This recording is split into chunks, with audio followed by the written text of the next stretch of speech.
Come கணபதியே நமக. ஓம் ஸ்ரீ ஜடாமுனீஸ்வர சுவாமியே நமக.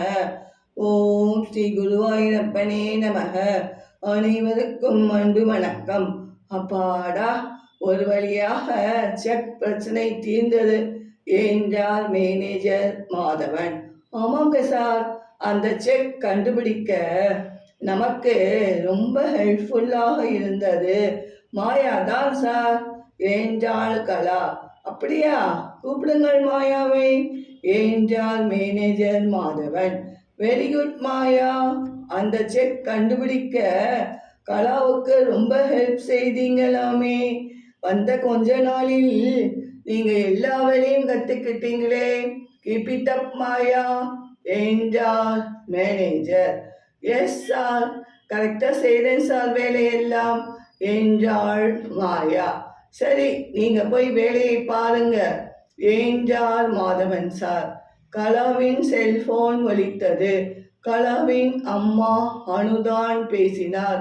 என்னங்கம்மா, நான் வேலை செய்துகிட்டு இருக்கேன், அப்புறமா ஃப்ரீயா இருக்கும்போது பேசுறேன்மா என்றாள் கலா. இல்லை கலா, உன்னிடம் உடனே சொல்லணும் கலா என்று பதட்டத்துடன் பேசினாள் அம்மா அனு. சரி சொல்லுங்கம்மா, என்ன விஷயம் என்றாள் கலா. நேற்று காலை நான் உன் அக்கா மாலாவுக்கு தங்க நெக்லஸ் தோடு செட் வாங்கி வந்தேன்லே கலா. நான் அதை ஹேண்ட்பேக்கில் வைத்து பீரோவுக்குள் வைத்து பூட்டி விட்டேன் கலா. நேற்று மாலை நாம் எல்லோரும் பாமா வீட்டில் பர்த்டே ஃபங்க்ஷன் போய் வந்தோம். அப்பவும் வீடு பீரோ பூட்டித்தானே இருந்தது. இப்ப நான் பீரோ திறந்தால் அதில் ஹேண்ட்பேக் இருக்கு கலா.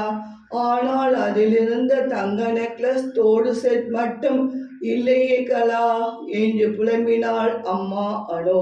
சரிங்கம்மா, நான் மேனேஜரிடம் சொல்லிட்டு வரேன், என்னவென்று பார்க்கலாம் என்றாள் கலா.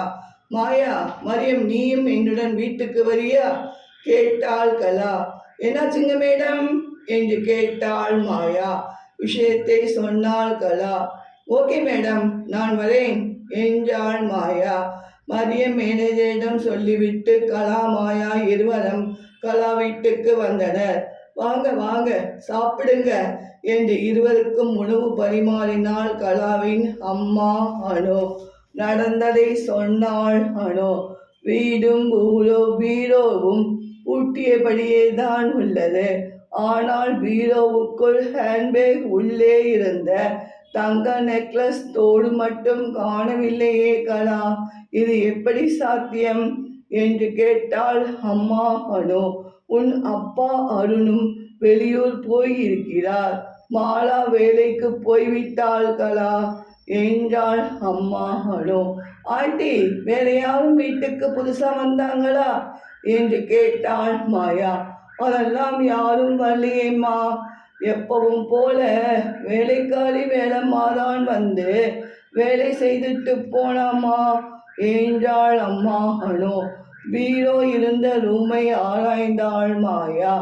டேபிள் மேல் ஒரு செல்போன் ஸ்டாண்டில் இருந்தது. இது யார் போன் ஆண்டி என்று கேட்டாள் மாயா. பாத்தியா, இது என் பெரிய மகள் மாலா செல்போன் தான். காலையில் ஜன்னல் வழியே நாய்க்குட்டி கோழி குஞ்சுகள் விளையாடுவதை வீடியோ எடுத்துக்கொண்டு இருந்தாள் மாலா. அவளுக்கு அதெல்லாம் ரொம்ப பிடிக்கும். நான் சத்தம் போடவே அப்படியே டேபிளில் ஸ்டாண்டில் வச்சுட்டு மாலா குளித்து ரெடியாகி வேலைக்கு கிளம்பிட்டா.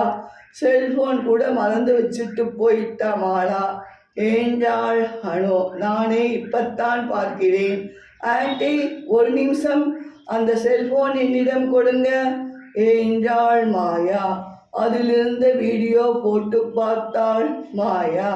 கலா அம்மா அனுவும் பார்த்தனர். நாய்க்குட்டி கோழி குஞ்சுகள் பிறகு போனில் விளையாடுவதை செல்போனில் அப்படியே வீடியோ நாய்க்குட்டி கோழி குஞ்சுகள் விளையாடுவதை வீடியோவில் பார்த்தனர். அம்மா சத்தம் போடும் சத்தமும் கேட்டது. பிறகு செல்போன் அப்படியே டேபிள் மேல் ஸ்டாண்டில் வைத்துவிட்டு மாலா ரூமுக்கு வெளியே செல்வதும் தெரிகின்றது. சிறிது நேரத்தில் வேலைக்காரி வேலம்மாதான் ரூம் பெருக்கி துடைத்து விட்டாள். பிறகு மெதுவாக கட்டிலில் தலையணைக்கு ரூம் கதவை சாத்திவிட்டு கட்டிலில் தலையணைக்கு அடியில்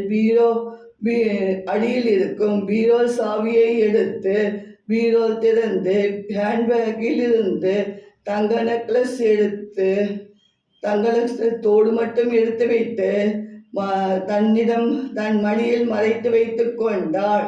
வழக்கம்போல் பீரோல் பூட்டி சாவி தலையனுக்கு கீழே வைத்து சென்றாள் வேலம்மா.